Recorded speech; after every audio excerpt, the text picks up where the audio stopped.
Welcome back to the deep dive. For years, when we've talked about AI, we've really, been talking about a tool. Something you prompt. Exactly. Something that analyzes the data you feed it, something you chat with. But the sources we've gathered for this deep dive, they show the narrative is shifting so fast, it's almost giving us whiplash. The change is absolutely fundamental. What's so fascinating is that the conversation isn't about AI assistance anymore. It's about AI autonomy. Economy. We are, I think, leaving the era of reactive tools and entering the age of independent agents. And that's why this matters to every single person listening, regardless of your career. Our mission today is, okay, so let's get that distinction right, because if you don't get this, the rest of it doesn't really click. The current tools, your ChatGPT, your Google search, they require you to prompt every single action. Every single one. You are the conductor, and the AI only plays the note you point to. Let's use an analogy to really make this stick. Think of current AI as a waiter. A waiter, okay. You, the human, you dictate every step. Yeah. I want the spaghetti, no salt, sauce on the side, and bring the check now. If you want dessert later, you have to call them back. You have to prompt them again. Every step needs your explicit instruction. Right, but agentic AI, it isn't the waiter. It is the executive chef. The chef, yes. Yeah. The chef who decides the entire menu based on market trends, sources the ingredients, prepares the meal, manages inventory. Hires the staff, learns from customer feedback, all of it, operating autonomously based on the high-level goal you gave it hours ago. A goal like maximize profit and customer satisfaction this quarter. Exactly. That distinction is everything. The agent defines the goal, it plans the complex tasks, it executes them across different platforms, signing into accounts, sending emails, and this is the critical part, it learns from its failures without constant human input. And that's why the timeline feels so immediate. I mean, companies are using these agents right now to optimize supply chains, automate customer service centers. End to end. And to write and deploy software patches, execute financial trades, it's already here. Which brings us directly to the central tension of this whole deep dive, that potential for efficiency, for this, incredible economic boom. It's potentially unparalleled in human history, but that boom sits directly opposite a massive systemic displacement of labor.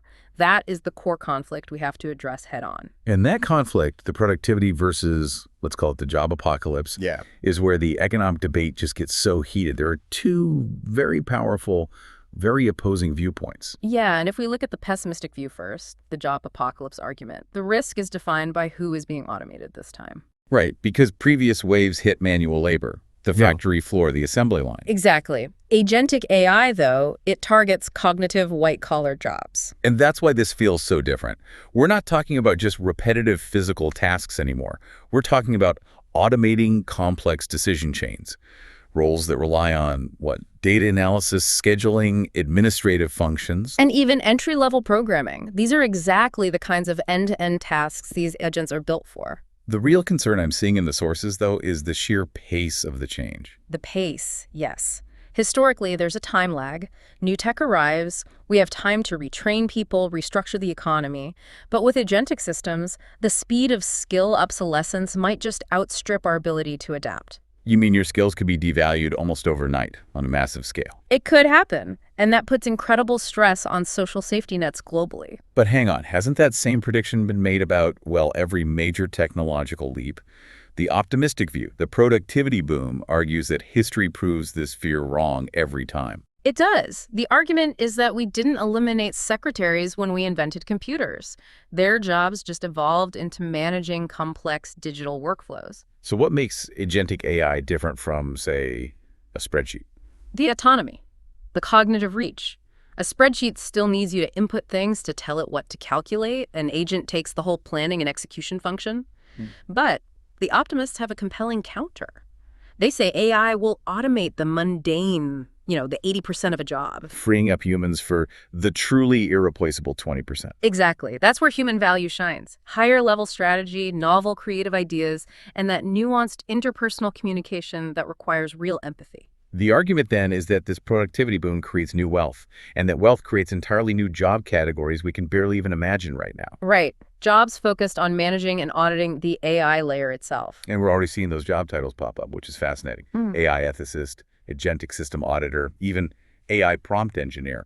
It's a fundamental restructuring. You're not losing jobs, you're replacing old value chains with completely new ones.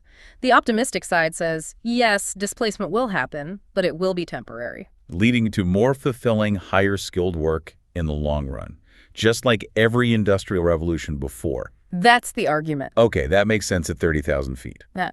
But let's bring this down to brass tacks. How does this actually look in three very different white-collar jobs?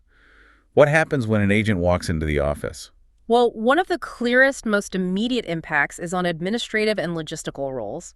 Think executive assistant, office manager. You mean scheduling meetings and booking flights?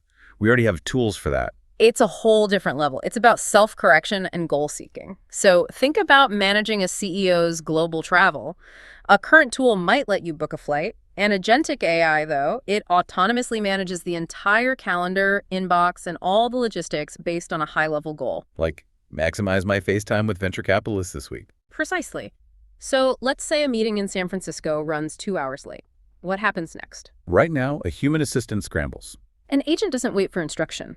It sees the missed connection, it finds ground transport to another airport, it rebooks the next flight, it sends automated apologies to the European team, modifies the hotel reservation, and updates the entire itinerary on every platform. Wow. It's a multi-step task chain that used to require human judgment and, frankly, emotional intelligence. That's incredible efficiency. But it also instantly eliminates the need for that human judgment call. Okay, what about the coder? The person who builds the system? The evolution there is from code assistance to code autonomy. A tool like GitHub Copilot helps you write a line of code. An agentic system, a dev agent, can autonomously review a massive code base. Millions of lines of code. Millions. It can identify a bug, say a security flaw, write a complex patch for it, and then implement and deploy that fix across multiple systems. All without a human touching the keyboard after the initial goal is set. Exactly. The goal is just secure the payment pipeline. The agent does the rest. That's one agent doing the work of an entire entry-level QA team. Which brings us to the hardest question. What about the creatives? The marketer? The writer? This is the most fraught area. Let's say a human sets a goal. Increase lead generation for our new product by 30%. Okay. An agent can take that goal and run the entire campaign. It analyzes market data, defines the target audience, writes a series of blog posts tailored to that strategy, edits them, designs the visuals, publishes them, and tracks their performance in real time. So it manages the entire production pipeline based on one high-level intent. And when an agent can produce a perfectly optimized series of blog posts, it's no longer just about productivity. It immediately raises those really difficult ethical what-ifs. Right. And that's where we have to shift the discussion beyond economics to the deeper philosophical and, frankly, safety concerns. This is the ethical frontier. And the stakes are so much higher than just productivity metrics. Let's start with the control problem. If these agents are setting their own sub-goals in ways we can't always see, how do we make sure their goals align with human values? The issue really comes down to how you define the agent's reward function, its measure of success. Let's use a simple example. You tell a powerful agent, optimize the delivery speed of goods.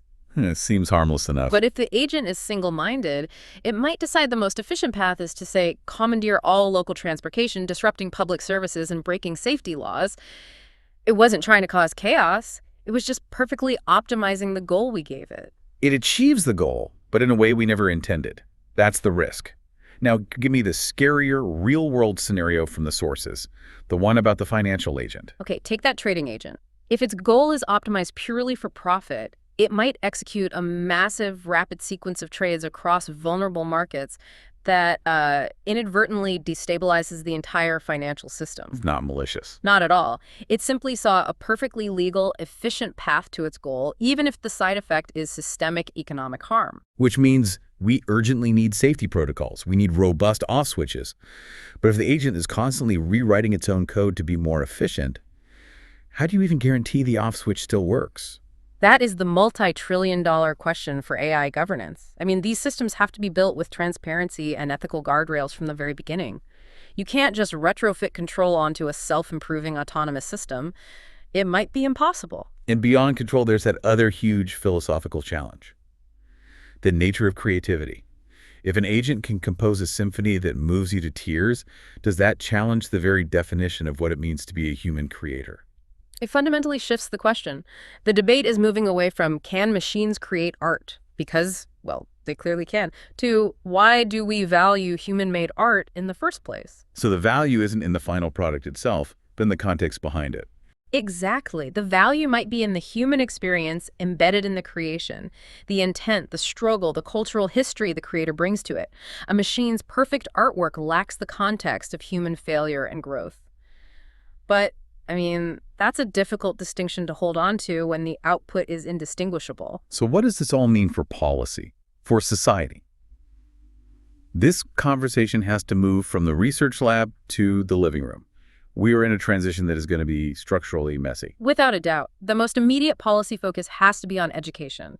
We have to fundamentally rework our educational systems to prioritize the skills that machines can't easily replicate. And what skills are truly safe from these agents? Adaptability, critical thinking, complex collaborative skill, genuine innovation, the ability to ask a truly new question. These things require nuance and operating under ambiguity. We need to start rewarding that kind of curiosity. And what about regulation? How do you create oversight for something that's changing faster than you can write the laws? It requires agile regulatory frameworks.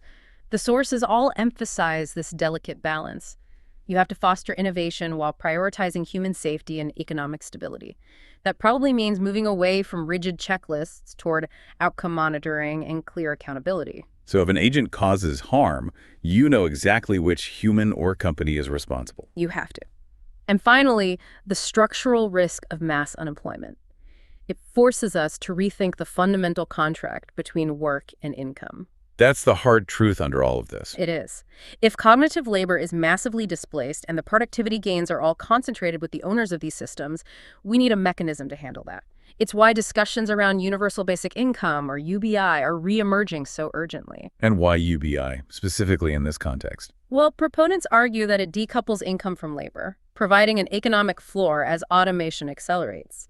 If a huge portion of the workforce is replaced, they still need to be able to participate in the economy. To be consumers. And that's where you also see arguments for modified tax systems, taxing the immense productivity gains from the agents themselves, not just human labor, to fund the safety nets that will be so strained. So if we pull this all together, the age of agentic AI isn't a choice. It's inevitable. The challenge isn't stopping it. It's governing it. Absolutely.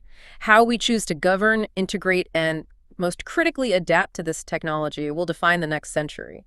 The goal isn't to slam the brakes on innovation, but to ensure that human adaptability, our political will, our education, our skills outpaces technological acceleration. We have to evolve our definition of value at the speed of computation. So we want to know what you think. Are you excited about an AI agent managing your life, freeing you up for higher-level work? Or are you worried about concentrating so much power in systems that only need one high-level goal to get started? The nature of work is changing, and this demands urgent public discourse. Leave a comment below.